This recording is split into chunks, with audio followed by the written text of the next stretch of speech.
வணக்கம். இன்றைக்கி நம்ம பார்க்க போகிற டாப்பிக்கு அலகு 5ல் இந்திய பொருளாதாரம் மற்றும் தமிழ்நாட்டின் வளர்ச்சி நிர்வாகம் இருக்குது. அதில் ஊரக நலன்சார் திட்டங்கள், அதில் வேலையின்மை அப்படிங்கிற தலைப்பில் வர்றது தான் இந்த பணிக்கான படிப்பு அப்படிங்கிறது. இது ஒரு பொருளாதார நோபல் பரிசு பெற்றவர்களுடைய எடுத்துக்கிட்ட தலைப்பு தான், இந்த ஆய்வு செய்த தலைப்பு தான் பணிக்கான படிப்பு, ஜாப் ஸ்டடி அப்படிங்கிறது.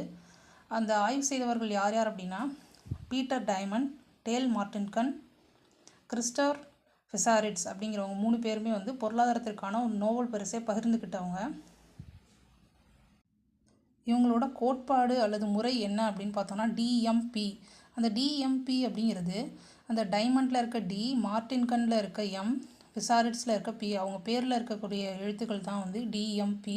அதான் அவங்களோட ஆய்வோட மாதிரியோட பேராகவும் வச்சுட்டாங்க.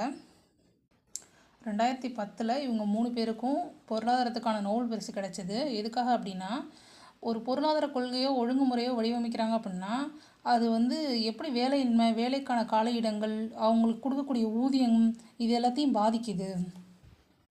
அதாவது ஒரு தொழிலாளர் எப்படி வேலையில் அமர்த்தப்படுறாரு, வேலை இல்லாதவங்க எப்படி வேலை தேடுறாங்க, அவங்களுக்கு கொடுக்கக்கூடிய கூலி, அதாவது அந்த ஊதியங்கள்லாம் எப்படி நிர்ணயம் பண்ணுறாங்க, தொழிலாளர்கள் நடக்கக்கூடிய பிரச்சனைகள் என்ன, இதெல்லாம் இந்த டிஎம்பி மாதிரியை வச்சு கண்டுபிடிக்கலாம். அதை தான் இந்த 3 பேருமே கண்டுபிடிச்சிருக்காங்க. நமக்கு இதுலேருந்து என்ன கேள்வி வரலான்னா, இந்த கான்செப்டுக்காக நோபல் பரிசு பெற்றவங்க யார், அல்லது எந்த வருடத்தில் நோபல் பரிசு பெற்றாங்க, இது ரெண்டையுமே கேட்குறதுக்கு வாய்ப்பு இருக்குது.